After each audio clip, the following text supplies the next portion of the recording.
Alright guys, Murphs here, and today I want to talk about military surplus weapons collecting. Now, in order to have this discussion, we're going to talk about a lot of the history and different things that impact military surplus collecting, and there are a lot of things in this conversation that are going to spark a lot of interest, perhaps some argument. For the most part, I'm trying to just get the entire idea laid out. We wind up crossing through a lot of very hot button topic for people as we talk about this, and a lot of them require a video all on their own, because if I tried to roll it all into this video would take well over an hour and you guys lose interest within 5 minutes anyway. So not really worth the effort to try to roll it all into one. If you guys have an interest, I can add that stuff in a different video at another time. Now, before we get into the nuances of military surplus collecting, we should probably go ahead and define the terminology that we're going to be using. Now, a military surplus item is a previously government-owned item that either by being superseded by a new variant or being declared altogether obsolete has been dispensed with by the government. It's been taken out of their storehouses, and there's a couple of different things that can happen with military surplus items. One, it can get sold to another country, be it an ally or somebody who's trying to be cultivated as an ally. Two, it can be destroyed, which is not unheard of. Or three, it can be sold on the civilian market. And this doesn't necessarily just apply to weapon systems. This applies to uniform items, rucksacks, canteen covers, any other kind, any wide variety of things. What we're primarily going to be focused on today is going to be military surplus weapon collecting, however. So, now that we got the terminology defined, let's go ahead and talk about some of the major influences and major occurrences in military surplus collecting. And a lot of things military surplus related kind of focus around World War II. Now, governments have been offloading surplus arms and equipment since there have been governments. So it's not like everything started in World War II. It's more that things get interesting in World War II. And we can trace a lot of what we're seeing currently in the military surplus market, or have seen in the military surplus market, to World War II. Now, there's also a couple of things that are going to massively impact military surplus collecting that comes entirely to American firearms laws. So we are going to wind up covering those in very broad strokes as we move forward here. Now, World War II ends, and everyone who is involved in World War II finds themselves with a massive amount of surplus firearms. Just tons of war material in general that now has nowhere to go because we're bringing all the troops home and all that kind of stuff. But that doesn't mean that conflict is over, because we also see the beginning of the Cold War. So now, both sides of the Iron Curtain have a ton of surplus weapons. What do they do with them? Now, the United States had already been engaging in what was known as a Lend-Lease program even prior to the start of, prior to the entry of the United States in World War II. And that was supplying the Allies with different arms that they required in order to be able to continue to fight the Germans and try to hold what they had. And the entire emphasis of the Lend-Lease program was that the weapon systems would go out and eventually they would come back into the United States. Well, post-World War II, we have, the formation of NATO and its opposite across the Iron Curtain, the Warsaw Pact. And what both sides wind up doing is that they start distributing their military surplus weapons to these new allies, these new nations that have come and joined these groups, so that they can have them armed in case someone decides to go ahead and cross the Volga Gap, either direction that they're headed. In case war kicks off tomorrow, everyone's got arms, while they work on standardizing new arms systems that are better aligned with current doctrine or technological advancements occurring at about the same time. Now, there's also another side to this, in addition to the military surplus arms kind of going out to allies and stuff like that, is specifically when you look across the Iron Curtain, the Soviets wind up taking not just their surplus items, but also captured German items, and they start putting them into deep storage. Even as they bring out newer weapon systems, and they've got, other countries coming online with like the AKs and the SKS and all that kind of stuff, they still keep hiding away their World War II surplus items. And that is because if World War III kicks off, the Soviets do not want to once again have to give one man a rifle, one man ammunition. In this case, even if the dude isn't using the current, Warsaw Pact standard, if he's running around with an 8mm Mauser, and they might have issue getting him either parts to fix his Mauser or ammunition to keep it running, he at least has a little bit of ammo to get him into the fight, because a fellow with a loaded rifle is more effective than a dude with just ammo. And also, dude's got to live long enough to need to get his gun fixed. So there's that as well. The Soviet doctrine didn't necessarily put as high of an emphasis on a preservation of life as a lot of Western doctrine has shown. So, Russians are ferreting lots of stuff away, and also they, kept any of the stuff they got from the United States for World War II, because I think we all know that that stuff was never going to make its way back to the United States, even if the Cold War hadn't kicked off. Now, these items go out, but eventually, as they get superseded by new equipment and countries are better capable to be able to prop themselves up on new weapon systems, they come back into the United States. So now we're going to focus on this aspect of it. Well, the government specifically, has to figure out what to do with these weapon systems. What they decide to do is to distribute them to the public, with a little bit of a caveat we'll get to here in a second. So there's a couple ways that this can be done, and it's almost entirely through commercial business. There's the CMP, the Civilian Marksmanship Program, which has been the probably largest recipient of a lot of these World War II arms. And they are pretty much supposed to be this vanguard of the trained American rifleman. It's supposed to be the whole idea, is that in order to be able to get weapons from the CMP, you have to be a part of an affiliated shooting club or shooting teams, something along those lines, in some way involved in the shooting sports. That requires a membership, most likely. And then you can get M1 Garands, M1 carbines, whatever it is that the CMP has to offer. Now, there are also other commercial individuals who've gotten a hold of these weapon systems for distribution, but the CMP is kind of the one that everyone talks about. It's the one that really stands out in the conversation overall. Now, what you will note is that the CMP has M1 carbines, M1 Garands, 1903 Springfields. At one time, they probably had 30-40 Krag Jorgensens.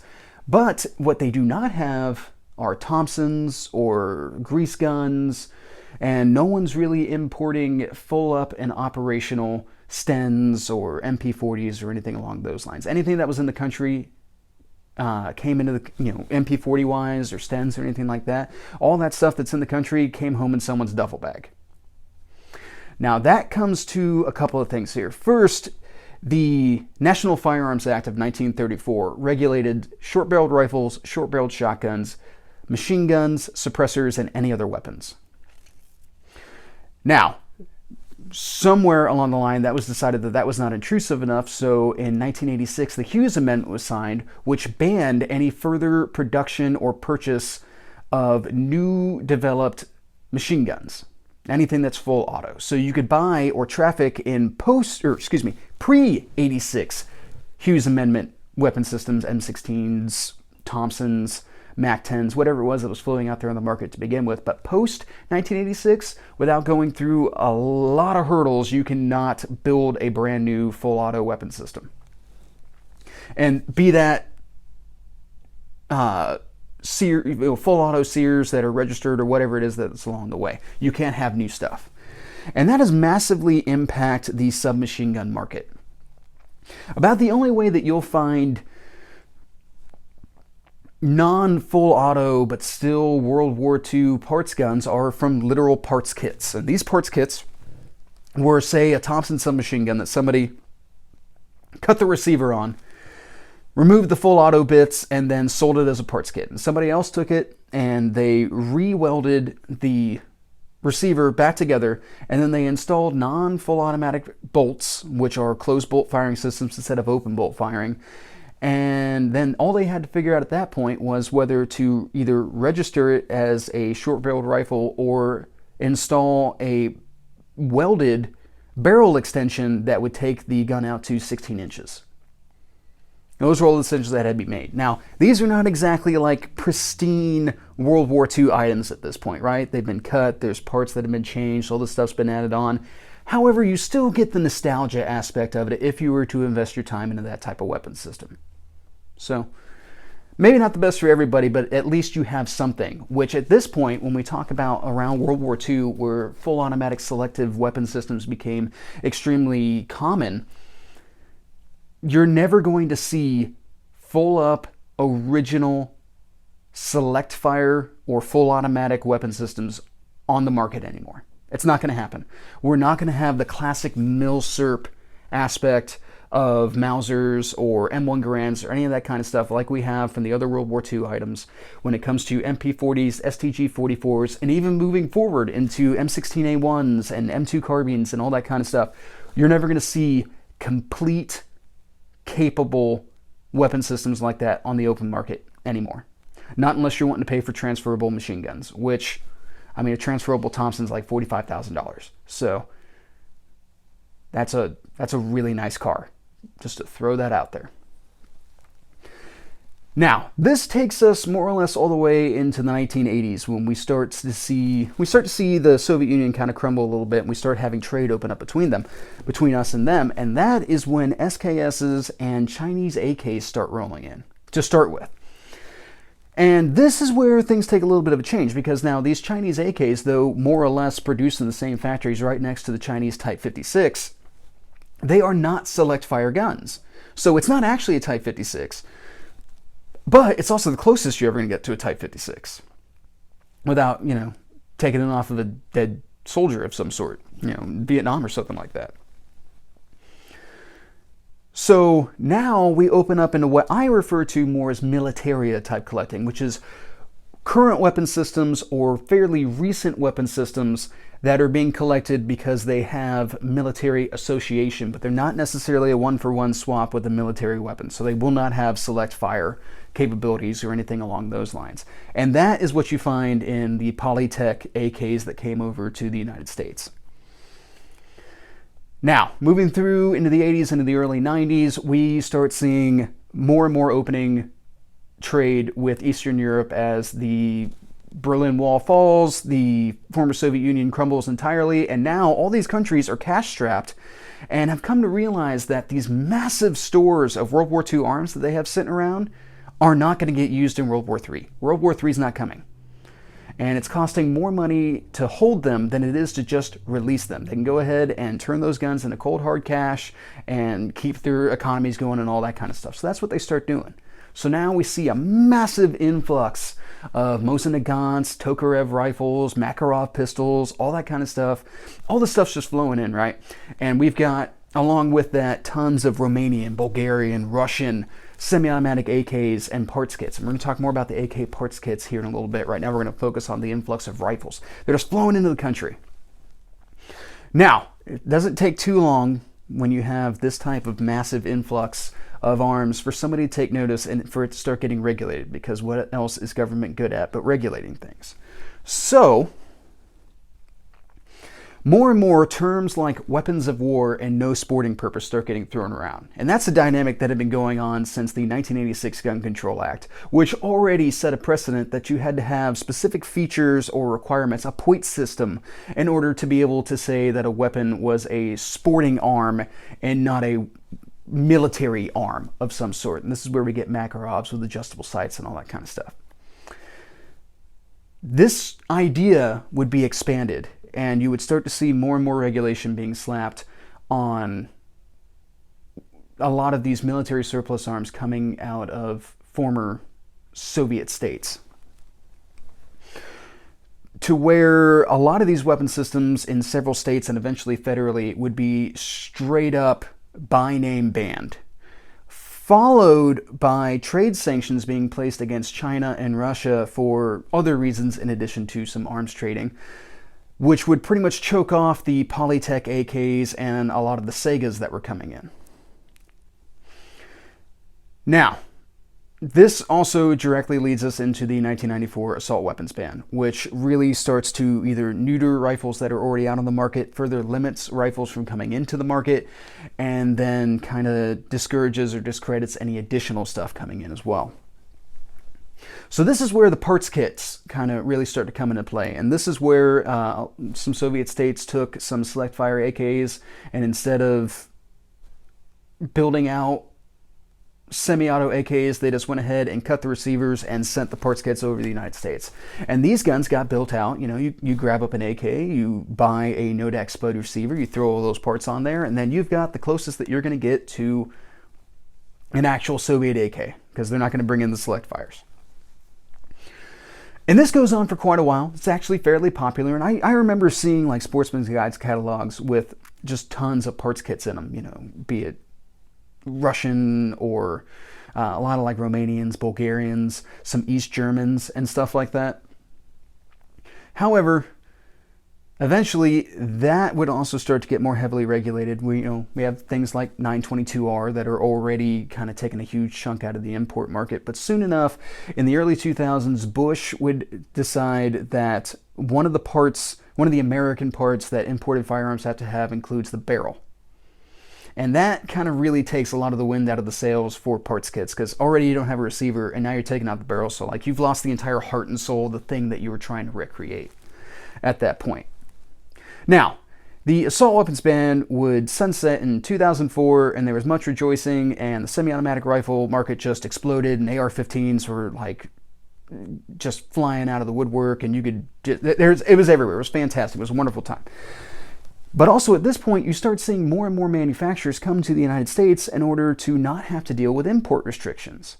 So now we're getting access to, and this is to the current state, we're getting access to weapon systems that are the semi-automatic variants of other countries' military arms. And this is really seeing the explosion of the militaria collector, to the guy who, we start to get to that LARP side of things, right? That live action roleplay where dudes are like buying up, I don't know, Russian armor and helmets and their camouflage patterns, and they've built out this AK that's supposed to look exactly Russian spec and all that kind of thing. And I'm not against it, because I'm not that far off from being one of those guys. But that's kind of the new trend in the surplus market, because that's kind of how the future is going to look at this point.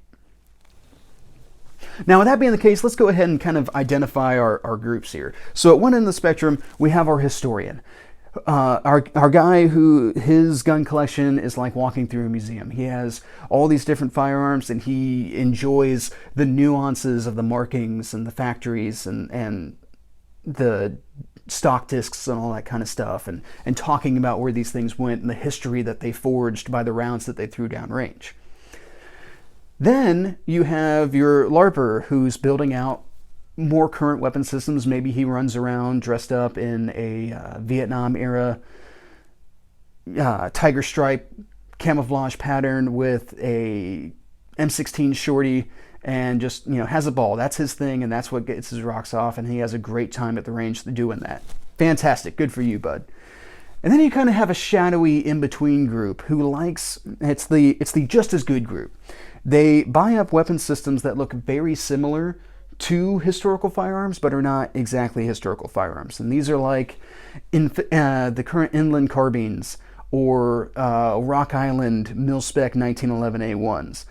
They're not as expensive as their actual military counterparts, but they at least fill that role in the library, so to speak.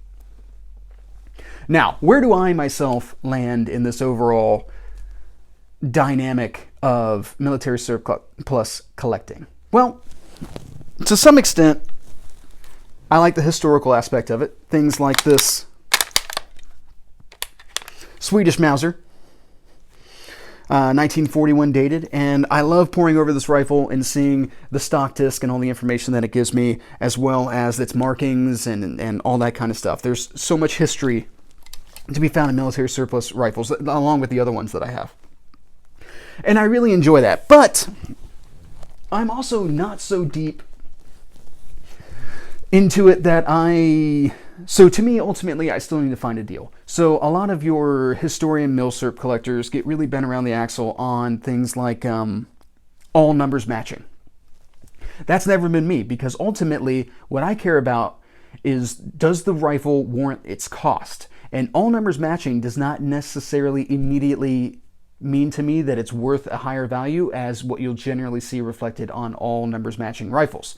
Now, for all numbers matching, for those of you who don't know, that is a rifle that apparently had nothing ever changed about it, which pretty much means that it never apparently went to an arsenal, or it never apparently saw enough combat to require it to be re-arsenaled. And that has less interest to me. I actually find something that has a couple of parts replaced and all that kind of stuff to be very interesting, just from the aspect of, this thing probably saw some action. And that's more entertaining to me than, this thing stood in a corner the entire war type of deal. Now, I'm also kind of in the middle ground as well, because some items are just really hard to come by or they're extremely expensive. So things like this Plainfield Machine Company M1 carbine is a post-war produced carbine, but it at the very least fills that hole in my collection, and it makes me less antsy to want to run out and buy an M1 carbine and potentially spend more money than I want to on one. These, fairly cheap, fairly easy to come by, and still have the same overall form factor. I don't see an issue with that. And then I also like the militaria aspect, like in this IWI X95 Tavor.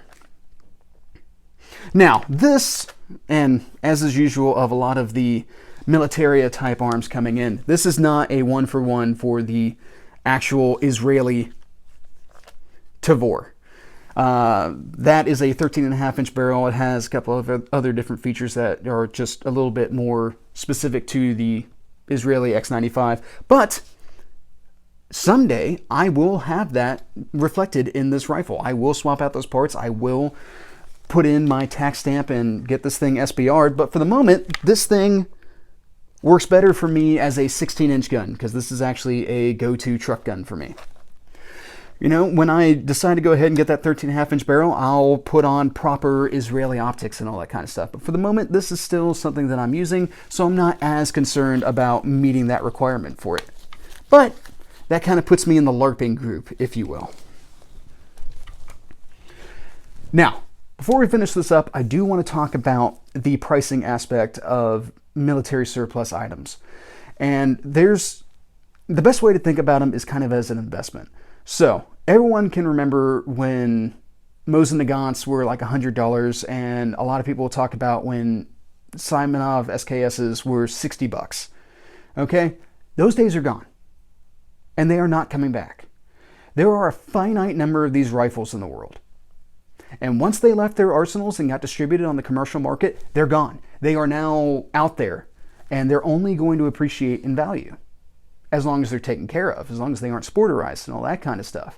And that's the thing that a lot of collectors seem to struggle with. I run into a lot of people who only ever want to talk about, you know, they scoff at the idea of paying more money for these guns that used to be so cheap, as though that wasn't over a decade ago, in many instances over 20 years ago, where there was no reason to believe that prices would stay that low.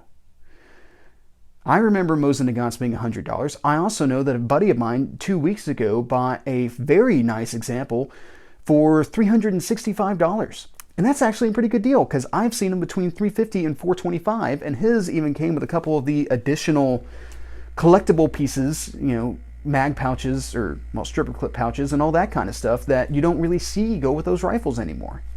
Those times have changed. SKSs are up around $500 now. Now, does that mean that there aren't still SKSs coming in occasionally? There are. There were a bunch of Chinese Chinese SKSs just came in from Classic Arms about a year ago for about $325.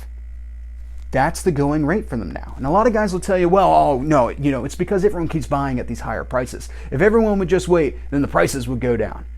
That's ridiculous. And almost unilaterally, whenever someone says that, it's because they already have the rifles. They already have the gun that you're trying to get a hold of.